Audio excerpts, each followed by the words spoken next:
Hallelujah Chorus is an oratorio written by George Frederick Martin. An oratorio is a musical play based on a Bible story or scripture, kind of like an opera, but without the costume.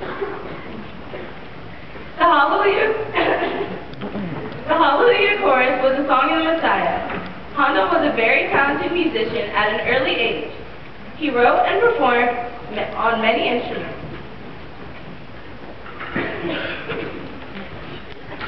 When the Hallelujah Chorus was performed, everyone in the audience was standing because the king was out of his seat as well.